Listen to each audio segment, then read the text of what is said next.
ನಮ್ಮ ಪ್ರಪಂಚದಲ್ಲಿ ನಾವು ಎಲ್ಲದಕ್ಕೂ ಭಯಪಡೋ ಪರಿಸ್ಥಿತಿಗೆ ಬಂದಿದ್ದೀವಿ. ಕಾರಣ ಇಷ್ಟೆ, ನಮ್ಮ ಸುತ್ತಮುತ್ತ ಇರೋರಾಗಿರ್ಬೋದು, ನಮಗೆ ಪರಿಚಯ ಇರೋರಾಗಿರ್ಬೋದು, ಯಾರಾದರೂ ಮೊದಲಿಗೆ ನಮ್ಮ ಜೊತೆ ಸ್ನೇಹದಿಂದನೇ ಇರ್ತಾರೆ. ಆದರೆ ಹೋಗ್ತಾ ಹೋಗ್ತಾನೆ ಅವರಿಗೆ ಅದೇನಾಗುತ್ತೋ ಗೊತ್ತಿಲ್ಲ, ನಮ್ಮ ಮೇಲೆ ಮೃಗದ ಥರ ಎರಗ್ತಾರೆ. ಕಾರಣ ಏನೇ ಆಗಿರ್ಬೋದು, ಆದರೆ ಕೊಲೆನೇ ಆಗಲಿ ಅತ್ಯಾಚಾರನೇ ಆಗಲಿ ನಿಷ್ಠುರವಾಗಿ ಮಾಡುವಂತಹ ಪ್ರಪಂಚದಲ್ಲಿ ನಾವಿವತ್ತು ಬದುಕ್ತಾ ಇದ್ದೀವಿ. ಮುಂಚೆ ಆದರೆ ವಯಸ್ಸಾದವ್ರ ಮೇಲೆ ಅತ್ಯಾಚಾರ ಆಗ್ತಿತ್ತು, ಕಾಲಕ್ರಮೇಣ ಏಜಿಗೆ ಬಂದು ಹುಡುಗಿ ಮೇಲೆ ಅತ್ಯಾಚಾರ ಆಗ್ತಿತ್ತು. ಆದರೆ ಈಗ ಚಿಕ್ಕ ಮಕ್ಕಳಿಂದ ಹಿಡಿದು ಹಾಡೋ ಹಸಿಗೂಸಿನ ಮೇಲೂ ಅತ್ಯಾಚಾರ ಆಗ್ತಿದೆ. ಅತ್ಯಾಚಾರ ಕೇಳಿ ಕೇಳಿ ಬೇಜಾರಾಗ್ಬಿಟ್ಟಿದೆ.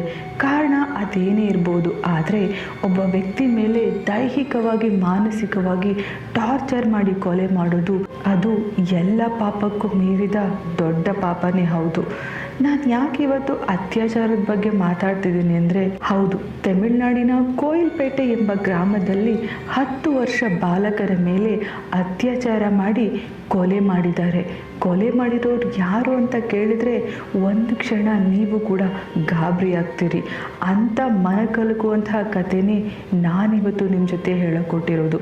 ನಮಸ್ಕಾರ ಚದುರಂಗ ವೀಕ್ಷಕರೇ, ನೀವು ನೋಡ್ತಾ ಇದ್ದೀರಾ ಚದುರಂಗ ನೈಜಕತೆಗಳು. ನಾನು ದೀಪಿಕಾ. ಬನ್ನಿ ಇವತ್ತಿನ ಈ ನೈಜಕತೆ ಏನಾಯ್ತಂತ ನೋಡೋಣ.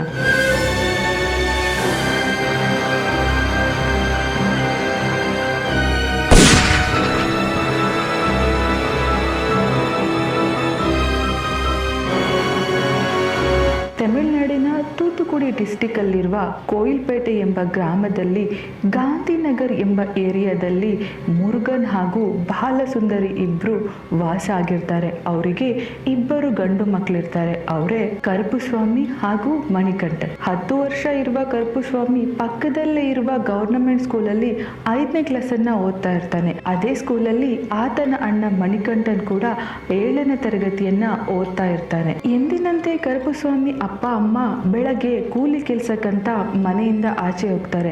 ಕರುಪುಸ್ವಾಮಿ ಅಪ್ಪ ಅಮ್ಮ ಏನು ಹೇಳ್ಕೊಳ್ಳೋಷ್ಟು ದೊಡ್ಡ ಫ್ಯಾಮಿಲಿ ಅಲ್ಲ. ಕೂಲಿ ಕೆಲಸ ಮಾಡಿಕೊಂಡು ತಮ್ಮ ಜೀವನವನ್ನ ನಡೆಸ್ತಾ ಇರ್ತಾರೆ. ಇತ್ತ ಮಣಿಕಂಠನ್ ಹಾಗೂ ಕರುಪುಸ್ವಾಮಿ ಇಬ್ರು ಪಕ್ಕದಲ್ಲೇ ಇರುವ ಗವರ್ನಮೆಂಟ್ ಸ್ಕೂಲಲ್ಲಿ ವ್ಯಾಸಂಗ ಮಾಡ್ತಾ ಇರ್ತಾರೆ. 1 ವಾರ ಕಳೆದ್ರೂ ಕರುಪುಸ್ವಾಮಿ ಸ್ಕೂಲ್ಗೆ ಹೋಗಿರೋದಿಲ್ಲ. ಕಾರಣ ಅವನಿಗೆ ಚಿಕನ್ ಪಾಕ್ಸ್ ಬಂದಿರುತ್ತೆ. ಚಿಕನ್ ಪಾಕ್ಸ್ ಅಂದ್ರೆ ನಮ್ಮೆಲ್ರಿಗೂ ಗೊತ್ತಿರೋ ಹಾಗೆ ನಮ್ಮ ಕಡೆ ಮೈ ಮೇಲೆ ಅಮ್ಮ ಬಂದಿರುತ್ತೆ. ಸೊ ಈ ರೀತಿ ಚಿಕನ್ ಪಾಕ್ಸ್ ಆದವ್ರ ಮೈ ಮೇಲೆಲ್ಲ ಸಣ್ಣದ ಗಾಯಗಳಾಗಿರುತ್ತೆ. ಅವರು ಗಾಳಿಯಲ್ಲಿ ಓಡಾಡಬಾರ್ದು, ಹೊರಗಡೆ ಎಲ್ಲೂ ಆಚೆ ಹೋಗ್ಬಾರ್ದು. ಹಾಗಾಗಿ ಅವರು ರೆಸ್ಟ್ ಮಾಡಿಕೊಂಡು ಮನೇಲೇ ಇರಬೇಕು ಅಂತ ನಮಗೆ ಮತ್ತೆ ನಿಮಗೆ ಎಲ್ರಿಗೂ ಗೊತ್ತಿರೋ ವಿಷಯನೇ. ಇದೇ ಕಾರಣಕ್ಕೆ 10 ವರ್ಷದ ಕರುಪುಸ್ವಾಮಿ 1 ವಾರದಿಂದನೂ ಸ್ಕೂಲ್ಗೆ ಹೋಗದೆ ಮನೇಲೇ ಇದ್ದ. ಆದ್ರೆ ತಂದೆ ತಾಯಿ ಇಬ್ರು ಕೆಲ್ಸಕ್ಕೆ ಹೋಗೋಕ್ಕೂ ಮುಂಚೆ ಕರುಪುಸ್ವಾಮಿಯನ್ನ ಮನೇಲಿ ಬಿಟ್ಟು ಹೋಗ್ತಾ ಇದ್ರು. ಈ ಕಡೆ ಕರುಪುಸ್ವಾಮಿ ಏನು ಮನೇಲಿ ಒಬ್ನೇ ಇರ್ತಿರ್ಲಿಲ್ಲ. ಅಪ್ಪ ಅಮ್ಮ ಇಬ್ರು ಹೊರಗಡೆ ಕೆಲ್ಸಕ್ಕೆ ಹೋದ್ಮೇಲೆ ಆತ ಪಕ್ಕದಲ್ಲೇ ಇದ್ದ ತನ್ನ ಅಜ್ಜಿಗೆ ಕಾಲ್ ಮಾಡಿ, ಅಜ್ಜಿ ಮನೇಲಿ ಯಾರು ಇಲ್ಲ, ಅಪ್ಪ ಅಮ್ಮ ಕೆಲ್ಸಕ್ಕೆ ಹೋಗಿದ್ದಾರೆ, ನೀವ್ ನನ್ನ ಜೊತೆ ಇರ್ಬೇಕು ಅಂತ ಹೇಳ್ತಾನೆ. ಇದೇ ರೀತಿ 1 ವಾರ ಆತನನ್ನ ನೋಡ್ಕೊಳ್ಳೋಕೆ ಪಕ್ಕದಲ್ಲೇ ಇದ್ದ ಆತನ ಅಜ್ಜಿ ಬಂದು ಅವನನ್ನ ನೋಡ್ಕೋತಾ ಇದ್ರು. ಹೀಗೆ ಹೋಗ್ತಾ ಇರುವಾಗ್ಲೇ ಎಂದಿನಂತೆ ಕರುಪುಸ್ವಾಮಿ ಅಪ್ಪ ಅಮ್ಮ ಇಬ್ರು ಮನೆಯಿಂದ ಕೆಲಸ ಮಾಡಕ್ಕೆ ಆಚೆ ಹೋಗ್ತಾರೆ. ಹೋದ ಸ್ವಲ್ಪ ಟೈಮಲ್ಲೇ ಕರುಪುಸ್ವಾಮಿ ಕೂಡ ಆತನ ಅಜ್ಜಿಗೆ ಕಾಲ್ ಮಾಡಿ, ಅಪ್ಪ ಅಮ್ಮ ಮನೆಯಿಂದ ಹೊರಗಡೆ ಹೋದ್ರು, ನೀವಿವಾಗ ಬನ್ನಿ ಅಂತ ಇನ್ಫಾರ್ಮೇಶನ್ ಮಾಡ್ತಾನೆ. ಇತ್ತ ಕರುಪುಸ್ವಾಮಿ ಇದ್ದ ಮನೆಯಲ್ಲಿ ಏನೋ ಒಂದು ದೊಡ್ಡದಾಗಿ ಸೌಂಡ್ ಬರೋಕ್ ಶುರು ಆಗುತ್ತೆ. ಏನಿದು ಸೌಂಡ್ ಅಂತ ಪಕ್ಕದ ಮನೆಯಲ್ಲಿದ್ದ ಅವನ ಚಿಕ್ಕಮ್ಮ ಮನೆಗೆ ಬಂದು ನೋಡ್ತಾರೆ.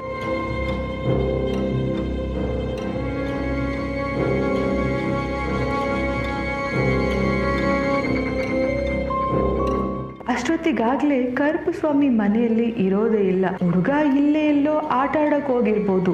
ಕರಿಯೋಣ ಅಂತ ಕರುಪುಸ್ವಾಮಿ ಚಿಕ್ಕಮ್ಮ ಎಲ್ಲ ಕಡೆ ಹೋಗಿ ಅವನನ್ನ ಕೂಗ್ತಾಳೆ. ಆದ್ರೆ ಅವನ ಸುಳಿವೇ ಸಿಗೋದಿಲ್ಲ. ಈ ಕಡೆ ಮನೆಗೆ ಬಂದ ಅಜ್ಜಿಗೂ ಕೂಡ ಕರುಪುಸ್ವಾಮಿ ಚಿಕ್ಕಮ್ಮ ಇನ್ಫಾರ್ಮ್ ಮಾಡ್ತಾರೆ, ಹುಡುಗ ಇಲ್ಲೇ ಇದ್ದ, ಆದ್ರೆ ಅವನು ಇವಾಗ ಕಾಣ್ತಾ ಇಲ್ಲ, ಎಲ್ಲೋದ ಅಂತ ಗೊತ್ತಿಲ್ಲ ಅಂತ ಹೇಳ್ತಾರೆ. ಈ ಕಡೆ ಅಜ್ಜಿ ತುಂಬಾ ಗಾಬರಿಯಿಂದ ಮೊಮ್ಮಗನನ್ನ ಹುಡ್ಕೋಕೆ ಶುರು ಮಾಡ್ತಾರೆ. ಆದರೆ ಅವನ ಸುಳಿವು ಎಲ್ಲೂ ಕೂಡ ಸಿಗೋದೇ ಇಲ್ಲ.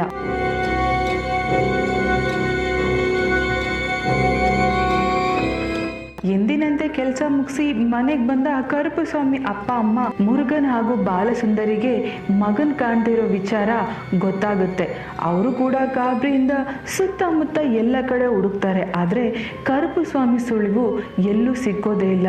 ಗಾಬರಿಗೊಂಡ ಅವರು ಪಕ್ಕದಲ್ಲೇ ಇದ್ದ ಪೊಲೀಸ್ ಸ್ಟೇಷನ್ಗೆ ಕಂಪ್ಲೇಂಟ್ ಮಾಡ್ತಾರೆ. ಅಲ್ಲಿಗೆ ಬಂದ ಪೊಲೀಸು ಸಾಧಾರಣ ಇದು ಕಿಡ್ನಾಪ್ ಆಗಿರ್ಬೋದಾ ಅಥವಾ ಹುಡುಗ ಇಲ್ಲೇ ಎಲ್ಲಾದ್ರೂ ಮಿಸ್ಸಿಂಗ್ ಆಗಿರ್ಬೋದಾ ಅಂತ ಹುಡುಕೋಕೆ ಶುರು ಮಾಡ್ತಾರೆ. ಆದ್ರೆ ಹುಡುಕ್ತಾ ಹುಡುಕ್ತಾ ಕರುಪಸ್ವಾಮಿಯ ಸುಳಿವು ಎಲ್ಲೂ ಕೂಡ ಪೊಲೀಸರಿಗೆ ಸಿಕ್ಕೋದೇ ಇಲ್ಲ. ಪೊಲೀಸರು ಇನ್ನೂ ಜಾಗೃತಿಯಿಂದ ಹೆಚ್ಚಾಗಿ ಹುಡ್ಕೋಕೆ ಶುರು ಮಾಡ್ತಾರೆ. ಆಗ ಅವ್ರ ಕಣ್ಣಿಗೆ ಬಿದ್ದಿದ್ದೆ ಪಕ್ಕದಲ್ಲಿದ್ದ CCTV. ಸೊ ಈಗ CCTVಯನ್ನು ಚೆಕ್ ಮಾಡಿದ್ರೆ ಕರುಪಸ್ವಾಮಿ ಬಗ್ಗೆ ಏನಾದರೂ ಸುಳಿವು ಸಿಗಲೇಬಹುದು ಅಂತ CCTVಯನ್ನು ಚೆಕ್ ಮಾಡ್ತಾರೆ. ಆದರೆ CCTVಯಲ್ಲಿ ಒಂದು ವಿಚಾರ ಪೊಲೀಸರಿಗೆ ಅರ್ಥ ಆಗೋದು ಏನಂದ್ರೆ ಕರುಪಸ್ವಾಮಿ ಏರಿಯಾ ಬಿಟ್ಟು ಎಲ್ಲೂ ಆಚೆ ಹೋಗಿಲ್ಲ. ಆದ್ರೆ ಒಂದು ವಿಚಾರನ ನಾವಿಲ್ಲಿ ಗಮನಿಸಬೇಕು. ಏನಂದ್ರೆ ಕರುಪಸ್ವಾಮಿ ಆಚೆ ಎಲ್ಲೂ ಹೋಗಿಲ್ಲ. CCTVಯಲ್ಲಿ ಅವನು ಹೊರಗಡೆ ಹೋಗಿರೋದು ಎಲ್ಲೂ ಕೂಡ ಸರಿಯಾಗಿಲ್ಲ. ಆದ್ರೆ ಕರುಪಸ್ವಾಮಿ ಮಾತ್ರ ಎಲ್ಲೋದ, ಆತನಿಗೆ ಏನಾಯ್ತು? ಈ ಪ್ರಶ್ನೆ ಎಲ್ಲರಿಗೂ ಕಾಡತೊಡಗುತ್ತೆ. ಕರುಪಸ್ವಾಮಿನೇನೋ ಪೊಲೀಸರು ಹುಡ್ಕೋಕೆ ಶುರು ಮಾಡಿದ್ರು. ಆದ್ರೆ ಅಲ್ಲಿರೋ ಜನ ಹೇಳಿರೋ ಮಾಹಿತಿ ಪ್ರಕಾರ ಕರುಪಸ್ವಾಮಿಯನ್ನ ಮನೆ ಮನೆಗೂ ಹೋಗಿ ಹುಡುಕಿಲ್ಲ. ಒಂದು ವೇಳೆ ಆ ಥರ ಹುಡುಕಿದಿದ್ರೆ ಕರುಪಸ್ವಾಮಿ ಅವತ್ತು ಸಿಕ್ತಿದ್ದ ಅಂತ ಅಲ್ಲಿದ್ದ ಜನರು ಆರೋಪವನ್ನ ಮಾಡ್ತಾರೆ. ಅವತ್ತು ಈವ್ನಿಂಗ್ ಫುಲ್ ಹುಡುಕಿದ್ರು ಕರುಪಸ್ವಾಮಿ ಸುಳಿವು ಎಲ್ಲೂ ಸಿಗೋದೇ ಇಲ್ಲ. ನೈಟ್ ಎಲ್ಲ ಹುಡುಕಿದ್ರು ಆತನ ಬಗ್ಗೆ ಒಂದು ಸಣ್ಣ ಮಾಹಿತಿ ಕೂಡ ಅಲ್ಲಿ ಯಾರಿಗೂ ಕೂಡ ಸಿಗೋದೇ ಇಲ್ಲ. ಅದಾದ ನೆಕ್ಸ್ಟ್ ಡೇ ಮಾರ್ನಿಂಗ್ 5:15ಗೆ ಕರುಪಸ್ವಾಮಿ ಸಿಕ್ಬಿಟ್ಟ ಅಂತ ಒಂದು ಧ್ವನಿ ಕೇಳುತ್ತೆ. ಆ ಧ್ವನಿ ಕೇಳಿದ ಎಲ್ಲರೂ ಎಚ್ಚೆತ್ಕೊಂಡು ಅವನನ್ನ ನೋಡಕ್ಕಂತ ಹೋಗ್ತಾರೆ. ಈ ಕಡೆ ಕರುಪಸ್ವಾಮಿ ಅಪ್ಪ ಅಮ್ಮನಿಗೂ ಕೂಡ ಎಲ್ಲಿಲ್ಲದ ಸಂತೋಷ ಬರುತ್ತೆ. ಬಿಕಾಸ್ ನಿನ್ನೆ ರಾತ್ರಿಯಿಂದ ಮಗ ಇಲ್ಲೂ ಕಾಣ್ತಾ ಇರಲಿಲ್ಲ. ಇವತ್ತು ಬೆಳಗ್ಗೆನೆ ಮಗ ಸಿಕ್ಕಿದ್ದಾನೆ. ಅವನಿಗೆ ಏನಾಗಿರ್ಬೋದು, ಅವನು ಊಟ ಮಾಡೋದನ್ನ, ಅವನು ಹೇಗಿದ್ದಾನೆ ಅಂತ ಖುಷಿಯಿಂದಲೇ ಅವನನ್ನು ನೋಡೋಕೆ ಹೊರಟ ಅಪ್ಪ ಅಮ್ಮನಿಗೆ 10 ವರ್ಷದ ಮಗುವಿನ ಶವ ಅವ್ರ ಕಣ್ಮುಂದೆ ಬೀಳುತ್ತೆ. ಆತನ ಶವವನ್ನು ನೋಡಿದ ತಂದೆ ತಾಯಿ ಇಬ್ಬರಿಗೂ ದಿಗ್ಭ್ರಮೆ ಆಗುತ್ತೆ. ಅವರ ಆಕ್ರಂದನ ಮುಗಿಲು ಮುಟ್ಟುತ್ತೆ. ನಮ್ಮ ಮಗನಿಗೆ ಏನಾಯಿತು, ಅವನ ಈ ಪರಿಸ್ಥಿತಿಗೆ ಯಾರು ಕಾರಣ ಆಗಿದ್ದಾರೆ, ಅವನಿಗೆ ಏನಾಯಿತು ಅಂತ ಮಗನ ಹೆಣದ ಮುಂದೆ ಗೋಳಾಡ್ತಾರೆ. ಅವರನ್ನು ನೋಡಿದ ಅಕ್ಕಪಕ್ಕದ ಮನೆಯವರು ಎಲ್ಲರೂ ಕೂಡ ತಮ್ಮ ಮಗುವನ್ನೇ ಕಳ್ಕೊಂಡ್ವಾ ಅನ್ನುವಷ್ಟು ನೋವನ್ನು ಅನುಭವಿಸ್ತಾರೆ. ಇಷ್ಟಕ್ಕೂ ಕರುಪಸ್ವಾಮಿಗೆ ಏನಾಯಿತು, 10 ವರ್ಷದ ಮಗುವನ್ನು ಅಷ್ಟು ವಿಕೃತವಾಗಿ ಕೊಲೆ ಮಾಡಿದವರಾದರೂ ಯಾರು? ಇಲ್ಲಿ ತನಕ ಇದೊಂದು ಮಿಸ್ಸಿಂಗ್ ಕೇಸ್ ಅನ್ಕೊಂಡಿದ್ದ ಪೊಲೀಸರು ಈಗ ಇದು ಮರ್ಡರ್ ಕೇಸ್ ಅಂತ ಜಾಗೃತಿ ಆಗ್ತಾರೆ. 10 ವರ್ಷದ ಹುಡುಗನನ್ನ ಯಾರು ಈ ರೀತಿ ಕೊಲೆ ಮಾಡಿದ್ರು, ಕೊಲೆ ಮಾಡೋಕ್ಕೆ ಮೋಟಿವ್ ಆದರೂ ಏನು ಎಂಬುದನ್ನು ವಿಚಾರಣೆ ಮೂಲಕ ತಿಳ್ಕೋಬೇಕಾಗಿದೆ. ಅಷ್ಟೊತ್ತಿಗಾಗಲೇ ಕರುಪಸ್ವಾಮಿ ಡೆಡ್ ಬಾಡಿಯನ್ನು ಪೋಸ್ಟ್ ಮಾರ್ಟಮ್ ಕಳಿಸಿರ್ತಾರೆ.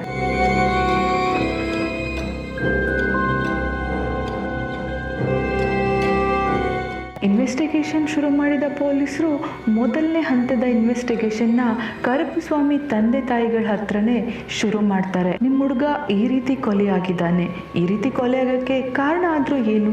ನಿಮ್ಗೆ ಯಾರಾದರೂ ಎನಿಮೀಸ್ ಇದ್ದಾರಾ, ಇಲ್ಲ ನಿಮಗೆ ಆಗದೆ ಇರೋರು ನಿಮ್ಮ ಮೇಲಿನ ಕೋಪನ ಮಗನ ಮೇಲೆ ತೀರಿಸ್ಕೊಂಡಿದ್ದಾರಾ ಅಂತ ಕೇಳ್ತಾರೆ. ಅದಕ್ಕೆ ಕರುಪಸ್ವಾಮಿ ತಂದೆ ತಾಯಿ, ನಮಗೆ ಆ ರೀತಿ ಯಾರೂ ಎನಿಮೀಸ್ ಇಲ್ಲ, ನಾವು ಅಷ್ಟು ಯಾರನ್ನು ನಿಷ್ಠೂರ ಕಟ್ಕೊಂಡಿಲ್ಲ, ನಮಗೇನು ಗೊತ್ತಿಲ್ಲ ಅಂತ ಹೇಳ್ತಾರೆ. ಪೊಲೀಸರು ಅಕ್ಕಪಕ್ಕ ಎಲ್ಲ ಕಡೆ ವಿಚಾರಣೆ ಮಾಡ್ತಾರೆ. ಅಲ್ಲಿ ತಿಳಿದು ಬಂದ ವಿಷಯಗಳು ಪೊಲೀಸರಿಗೆ ಕರುಪಸ್ವಾಮಿ ತಂದೆ ತಾಯಿ ಮೇಲೆ ಯಾರಿಗೂ ಅಷ್ಟು ಕೋಪ ಇಲ್ಲ. ಹಾಗಿದ್ರೆ ಕರುಪಸ್ವಾಮಿನ ಯಾಕೆ ಕೊಲೆ ಮಾಡಿದ್ರು, ಏನಕ್ಕೆ ಕೊಲೆ ಮಾಡಿದ್ರು ಅಂತ ಇನ್ವೆಸ್ಟಿಗೇಷನ್ ತೀವ್ರತೆಯನ್ನ ಹೆಚ್ಚಿಸ್ತಾರೆ. ಈ ಕಡೆ ಪೊಲೀಸ್ ಇನ್ವೆಸ್ಟಿಗೇಷನ್ ಅಲ್ಲಿ ಒಂದು ವಿಚಾರವನ್ನ ಕರುಪಸ್ವಾಮಿ ಅಪ್ಪ ಅಮ್ಮ ಹೇಳಿರ್ತಾರೆ. ಅದೇನಂದ್ರೆ, ನಮ್ಮ ಮಗ ಮನೇಲಿರುವಾಗ ಅವನ ಕುತ್ತಿಗೆಯಲ್ಲಿ ಸರಿಸುಮಾರು 10-12 ಗ್ರಾಮ್ ಗೋಲ್ಡ್ ಚೈನ್ ಇತ್ತು ಅಂತ ಹೇಳ್ತಾರೆ. ಸೊ ಈಗ ಪೊಲೀಸರಿಗೆ ಸ್ಟ್ರಾಂಗ್ ಆಗಿ ಅನ್ಸೋ ವಿಚಾರ ಏನಂದ್ರೆ ಮಗುನ ಯಾರೋ ಗೋಲ್ಡ್ ಚೈನಿಗಾಗಿ ಕೊಲೆ ಮಾಡಿದ್ದಾರೆ ಅಂತ ಅನ್ಕೋತಾರೆ. ಇಷ್ಟಕ್ಕೂ 10 ವರ್ಷದ ಮಗು ಮನೇಲಿದ್ದಾನೆ, ಅವನಿಗೆ ಯಾಕೆ ಗೋಲ್ಡ್ ಚೈನ್ ಹಾಕಿದ್ರಿ ಅಂತ ಪೊಲೀಸವರು ಕರುಪಸ್ವಾಮಿ ಅಪ್ಪ ಅಮ್ಮನ ಕೇಳ್ತಾರೆ. ಅದಕ್ಕೆ ಕರುಪಸ್ವಾಮಿ ಅಪ್ಪ ಅಮ್ಮ ನೀಡಿದ ಉತ್ತರ, ನಮ್ಮ ಮಗನಿಗೆ ಚಿಕನ್ ಪಾಕ್ಸ್ ಅಂದ್ರೆ ಅಮ್ಮ ಆಗಿತ್ತು. ಅಮ್ಮ ಆಗಿರೋ ಕಾರಣ ಅವನು ಮನೆಯಿಂದ ಆಚೆ ಎಲ್ಲೂ ಹೋಗ್ಬಾರ್ದು. ಸೊ ಗೋಲ್ಡನ್ನ ಮೈ ಮೇಲೆ ಹಾಕಿದ್ರೆ ಅಮ್ಮ ಸ್ವಲ್ಪವಾಗಿ ಮಾಯ ಆಗುತ್ತೆ ಅನ್ನೋ ನಂಬಿಕೆಯಿಂದ ನಾವು ಮಗನ ಕುತ್ತಿಗೆಗೆ ಗೋಲ್ಡ್ ಚೈನ್ ಹಾಕಿದ್ವಿ ಅಂತ ಹೇಳ್ತಾರೆ. ಈಗ ಪೊಲೀಸರು ವಿಚಾರಣೆಯನ್ನ ಶುರು ಮಾಡಿ ಅಕ್ಕಪಕ್ಕದಲ್ಲಿದ್ದಂತಹ ಎಲ್ಲರನ್ನೂ ವಿಚಾರಿಸ್ತಾರೆ. ಅದರಲ್ಲಿ ಅವರಿಗೆ ಅನುಮಾನ ಬಂದ ಒಂದು 10-12 ಜನರನ್ನ ವಿಚಾರಣೆಗೆ ಕರೆಸ್ತಾರೆ. ಅದರಲ್ಲೂ 9 ಜನರ ಮೇಲೆ ಅವರಿಗೆ ಸ್ಟ್ರಾಂಗ್ ಆಗಿ ಡೌಟ್ ಇರುತ್ತೆ. ಅವರನ್ನ ವಿಚಾರಣೆ ಮಾಡ್ತಾ ಅನ್ಎಕ್ಸ್ಪೆಕ್ಟೆಡ್ ಆಗಿ ಕರುಪಸ್ವಾಮಿ ಎಂಬ ಇನ್ನೊಬ್ಬ ವ್ಯಕ್ತಿ ಅಲ್ಲೇ ಇರ್ತಾನೆ. ಇಲ್ಲಿ ಕೊಲೆಯಾದ ಹುಡುಗನ ಹೆಸರು ಕರುಪಸ್ವಾಮಿ ಅಂತ, ಕೊಲೆ ಮಾಡಿದವನ ಹೆಸರು ಕರುಪಸ್ವಾಮಿ ಅಂತ. ಸೊ ಈಗ ಕರುಪಸ್ವಾಮಿ ಯಾರು, ಅವನನ್ನ ಯಾಕೆ ಪೊಲೀಸರು ವಿಚಾರಣೆ ಮಾಡ್ತಾ ಇದ್ದಾರೆ ಅಂತ ನೋಡೋದಾದ್ರೆ, ಕರುಪಸ್ವಾಮಿ ಬಗ್ಗೆ ಸ್ವಲ್ಪ ಡೌಟ್ ಬಂದ ಪೊಲೀಸರು ವಿಚಾರಣೆ ತೀವ್ರತೆನ ಹೆಚ್ಚಿಸ್ತಾರೆ. ಹೇಳು, ನೀನ್ ಯಾಕೆ ಈ ಕೊಲೆ ಮಾಡಿದೆ? ಹುಡುಗನ ಮೈ ಮೇಲೆ ಚಿನ್ನನ ನೀನ್ ಯಾಕೆ ಕದ್ಕೊಂಡೆ? ಇಷ್ಟಕ್ಕೂ ಅವನ ಮೇಲೆ ನಿನಗೆ ಯಾಕೆ ಅಷ್ಟು ಕೋಪ? ಅವನ ಮೈ ಮೇಲಿದ್ದ ಚಿನ್ನ, ಅವನ ಕೈಯಲ್ಲಿ ಹಾಕಿದ ಉಂಗುರ ಎಲ್ಲಿದೆ ಅಂತ ಸ್ವಲ್ಪ ಡೌಟ್ ಇಂದಾನೆ ಕರುಪಸ್ವಾಮಿ ಹತ್ರ ಕೇಳ್ತಾರೆ. ಆದ್ರೆ ಕರುಪಸ್ವಾಮಿ ಒಂದು ಸಣ್ಣ ವಿಚಾರದಿಂದ ಪೊಲೀಸರಿಗೆ ಸಿಕ್ಕಾಕೋತಾನೆ. ಅದೇನಂದ್ರೆ, ಸರ್, ಹುಡುಗ ಹಾಕಿದ್ದು ಕುತ್ತಿಗೆಯಲ್ಲಿ ಚೈನ್ ಮಾತ್ರ, ಅವನ ಕೈಯಲ್ಲಿ ಗೋಲ್ಡ್ ರಿಂಗ್ ಇರಲೇ ಇಲ್ಲ ಅಂತ ಹೇಳ್ತಾನೆ. ಇದನ್ನು ಕೇಳಿದ ಪೊಲೀಸರಿಗೆ ಶಾಕ್ ಆಗುತ್ತೆ ಹಾಗೂ ಗಾಬರಿ ಆಗುತ್ತೆ. ಬಿಕಾಸ್ ಕರುಪಸ್ವಾಮಿ ಸಾಯೋಕ್ಕೂ ಮುಂಚೆ ಕುತ್ತಿಗೆಯಲ್ಲಿ ಗೋಲ್ಡ್ ಚೈನ್ ಹಾಕಿದ್ದ ಅನ್ನೋ ವಿಚಾರ ಪೊಲೀಸರಿಗೆ ಮತ್ತು ಆತನ ತಂದೆ ತಾಯಿಗೆ ಬಿಟ್ರೆ ಬೇರೆ ಯಾರಿಗೂ ಗೊತ್ತೇ ಇರಲ್ಲ. ಈಗ ಕೊಲೆಗಾರ ಈ ಕರುಪಸ್ವಾಮಿನೇ ಅಂತ ಪೊಲೀಸರಿಗೆ ಸ್ಟ್ರಾಂಗ್ ಆಗಿ ಅನ್ಸುತ್ತೆ. ವಿಚಾರಣೆಯನ್ನ ಶುರು ಮಾಡಿದ ಪೊಲೀಸರು ಮರ್ಯಾದೆಯಿಂದ ಹೇಳು, ಆ ಹುಡುಗನ್ಗೆ ಏನ್ ಮಾಡಿದೆ ಅಂತ ಹೇಳ್ತಾರೆ. ಆದ್ರೆ ಇದ್ಯಾವುದಕ್ಕೂ ಬಾಯ್ ಬಿಡದ ಕರುಪಸ್ವಾಮಿ ಮೌನವಾಗಿ ಕೂತಿರ್ತಾನೆ. ಈ ಕಡೆ ಪೊಲೀಸರು ಕರುಪಸ್ವಾಮಿ ಮೊಬೈಲ್ನ ಚೆಕ್ ಮಾಡುವಾಗ ಅವನ ಮೊಬೈಲಲ್ಲಿ ಅಶ್ಲೀಲ ವಿಡಿಯೋಗಳು ತುಂಬಾ ಇರುತ್ತೆ. ಅದಲ್ಲದೆ ವಾಟ್ಸಪ್ ಅಲ್ಲಿ ಇದಕ್ಕಂತಾನೆ ಒಂದು ಗ್ರೂಪ್ ಇರುತ್ತೆ. ಆ ಗ್ರೂಪ್ ಅಲ್ಲಿ ಯಾವಾಗಲೂ ಕರುಪಸ್ವಾಮಿ ಆಕ್ಟಿವ್ ಆಗಿ ಮೆಸೇಜಸ್ ಮತ್ತು ಅಶ್ಲೀಲ ವಿಡಿಯೋಗಳನ್ನ ಸೆಂಡ್ ಮಾಡ್ತಾ ಇರೋದು ಕಾಣಿಸುತ್ತೆ. ಸೊ ಕೊಲೆಗಾರ ಕರುಪಸ್ವಾಮಿ ಮೊಬೈಲ್ ಅಲ್ಲಿ ಇಷ್ಟೊಂದು ಅಶ್ಲೀಲ ವಿಡಿಯೋಗಳು ಹಾಗೂ ಅಶ್ಲೀಲ ಫೋಟೋಗಳನ್ನು ನೋಡಿದ ಪೊಲೀಸರು ಕರುಪಸ್ವಾಮಿಯನ್ನ ತಮ್ಮದೇ ಆದ ರೀತಿಯಲ್ಲಿ ವಿಚಾರಣೆಗೆ ಶುರು ಮಾಡ್ತಾರೆ. ಇಷ್ಟಕ್ಕೂ ಕರುಪಸ್ವಾಮಿ ಯಾಕೆ ಅಶ್ಲೀಲ ವಿಡಿಯೋಗಳನ್ನ ಮೊಬೈಲಲ್ಲಿ ಇಟ್ಕೊಂಡಿದ್ದ ಅಂದ್ರೆ, ಅವನೊಬ್ಬ ಸೆಕ್ಷುವಲ್ ಸೈಕೋ ಆಗಿರ್ತಾನೆ. ಹಾಗಾಗಿ ಅವನ ಮೊಬೈಲಲ್ಲಿ ಇಂಥ ಅಶ್ಲೀಲ ವಿಡಿಯೋಗಳು ತುಂಬ ಜಾಸ್ತಿ ಇರುತ್ತೆ ಅಂತ ಆತನ ಕೆಲವೊಬ್ಬ ಫ್ರೆಂಡ್ಸ್ಗಳು ಕೂಡ ಪೊಲೀಸರಿಗೆ ಮಾಹಿತಿಯನ್ನು ನೀಡಿರ್ತಾರೆ. ಈಗ ಪೊಲೀಸರು ಕರುಪಸ್ವಾಮಿ ಹತ್ರ ನಿಜಕ್ಕೂ ಅವತ್ತು ಏನಾಯಿತು, ಆ ಹುಡುಗನಿಗೆ ನೀನೇನು ಮಾಡಿದೆ ಅಂತ ಕೇಳ್ತಾರೆ. ಬೇರೆ ದಾರಿ ಇಲ್ಲದೆ ಕರುಪಸ್ವಾಮಿ ವಿಚಾರಣೆಯಲ್ಲಿ ಈ ವಿಷಯಗಳನ್ನು ಹೇಳ್ತಾನೆ.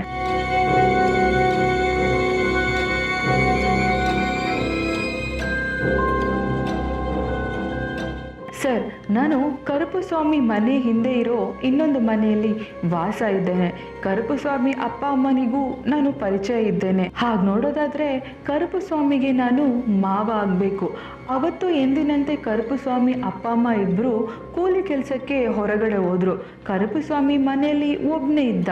ಹಾಗಾಗಿ ನಾನು ಅವನ ನೋಡೋಕೆ ಮನೆಗೆ ಹೋದೆ. ಅಲ್ಲಿ ಅವನು ಮನೇಲಿ ಆಟ ಆಡ್ತಾ ಇದ್ದ. ನಾನು ಅವನ ಹತ್ರ ಹೋಗಿ ಮಾತಾಡ್ದೆ. ಅವನು ಕೂಡ ನನ್ನ ಜೊತೆ ಮಾತಾಡ್ದ. 10 ವರ್ಷದ ಹುಡುಗ ನನ್ನ ಜೊತೆ ಮಾತಾಡ್ತಾ ಇದ್ದಾನೆಂಬ ಖುಷಿಲಿ ನಾನು ಅವನ್ನ ಮನೆಯಿಂದ ಆಚೆ ಕರ್ಕೊಂಡ್ ಬರಕ್ಕೆ ಶುರು ಮಾಡ್ದೆ. ಆದ್ರೆ ಅವನು ಗಾಬರಿಯಿಂದ ಕಿರ್ಚಾಡೋಕ್ ಶುರು ಮಾಡ್ದ. ಬಲವಂತವಾಗಿ ನಾನು ಅವನ್ನ ನಮ್ಮ ಮನೆಗೆ ಕರ್ಕೊಂಡ್ ಬಂದೆ. ಆ 10 ವರ್ಷದ ಹುಡುಗನ ಮೇಲೆ ಮೃಗದ ಹಾಗೆ ಎರ್ಗೋಕೆ ಶುರು ಮಾಡಿದ್ದಾನೆ.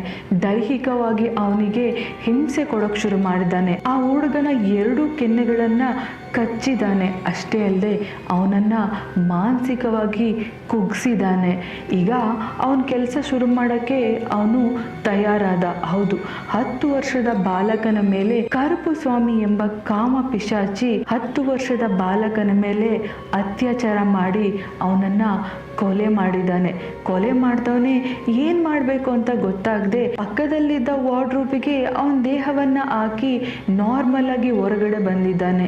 ಈ ಕಡೆ ಕರುಪು ಸ್ವಾಮಿ ಇಲ್ಲ ಎಂಬ ವಿಚಾರ ಎಲ್ರಿಗೂ ಗೊತ್ತಾದ ಮೇಲೆ ಎಲ್ರ ಜೊತೆ ಸೇರ್ಕೊಂಡು ಅವನು ಕೂಡ ಕರುಪು ಸ್ವಾಮಿಯನ್ನ ಹುಡುಕೋಕೆ ಶುರು ಮಾಡಿದ್ದಾನೆ. ಎಲ್ರ ಜೊತೆ ಸೇರ್ಕೊಂಡು ಕರುಪು ಸ್ವಾಮಿಯನ್ನ ಹುಡುಕೋಕೆ ಕೊಲೆಗಾರ ಕರುಪು ಸ್ವಾಮಿ ಕೂಡ ಶುರು ಮಾಡಿದ್ದಾನೆ. ಈ ಕಡೆ ಕರುಪು ಸ್ವಾಮಿ ಎಲ್ಲೂ ಸಿಗ್ಲಿಲ್ಲ, ಅವನ ಸುಳಿವು ಸಿಕ್ಕಿಲ್ಲ ಎಂಬ ಮಾಹಿತಿ ಕೂಡ ಅವನಿಗೆ ಗೊತ್ತಾಗುತ್ತೆ. ಕರುಪು ಸ್ವಾಮಿಯನ್ನ ಹುಡುಕಿ ಸುಸ್ತಾಗಿ ಎಲ್ರು ಕೂಡ ನೈಟಲ್ಲಿ ಮಲ್ಕೊಂಡಿರುವಾಗ ಯಾರು ಕಾಣದೇ ಇರುವಾಗೆ ಅವನು ಕರುಪು ಸ್ವಾಮಿ ದೇಹವನ್ನ ಪಕ್ಕದಲ್ಲೇ ಇದ್ದ ಮನೆ ಮೇಲಿನ ಟೆರೆಸ್ಗೆ ಹಾಕಿ ತಪ್ಪಿಸ್ಕೊಂಡಿದ್ದಾನೆ. ಇದು ವಿಚಾರಣೆ ವೇಳೆ ಕರುಪು ಸ್ವಾಮಿ ಹೇಳಿದ ಮಾಹಿತಿ.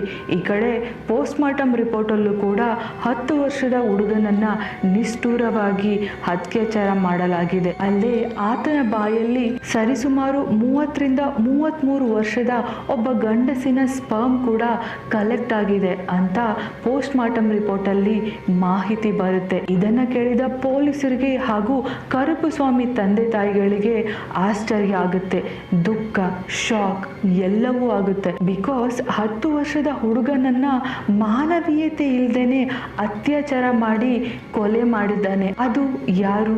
ಪಕ್ಕದಲ್ಲೇ ತಮ್ಮ ಸಂಬಂಧಿಕನೇ ಆಗಿದ್ದ ಇನ್ನೊಬ್ಬ ಕರುಪು ಸ್ವಾಮಿ ಎಂಬ ವಿಚಾರ ಇಡೀ ಊರಿಗೂರೇ ಗೊತ್ತಾಗುತ್ತೆ. ಕರುಪು ಸ್ವಾಮಿನ ಪೊಲೀಸರಂತೂ ಈಗ ಅರೆಸ್ಟ್ ಮಾಡಿ ವಿಚಾರಣೆಯನ್ನ ನಡೆಸ್ತಾ ಇದ್ದಾರೆ. ಆದ್ರೆ ಇಲ್ಲಿ ಯಾರಿಗ್ ನಷ್ಟ ಆಯ್ತು, ಯಾರಿಗ್ ಲಾಭ ಆಯ್ತು, ಇಲ್ಲಿ ಯಾರು ಒಳ್ಳೆಯವರು, ಯಾರು ಕೆಟ್ಟವರು?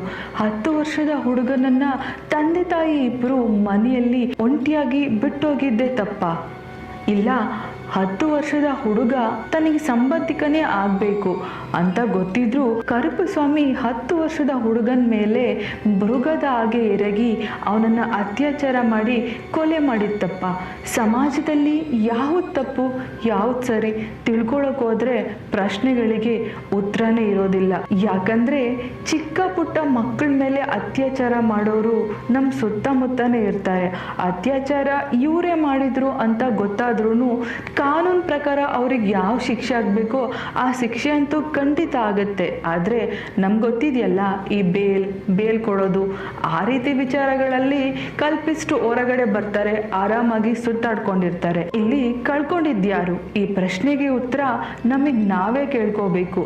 ಯಾಕಂದ್ರೆ ಪ್ರತಿ ಸರನು ಹೆಣ್ಮಕ್ಳ ಮೇಲೆ ಅತ್ಯಾಚಾರ ಆಗಿದೆ ಅಂತ ಕೇಳ್ತಾ ಇರೋ ನಾವು ಈಗೀಗ ಯಾಕೋ ಗಂಡ್ ಮಕ್ಳ ಮೇಲೂ ಅತ್ಯಾಚಾರ ಆಗ್ತಾ ಇದೆ ಅಂತ ಕೇಳೋದು ಈಗೀಗ ತುಂಬಾನೇ ಜಾಸ್ತಿ ಆಗ್ತಾ ಇದೆ.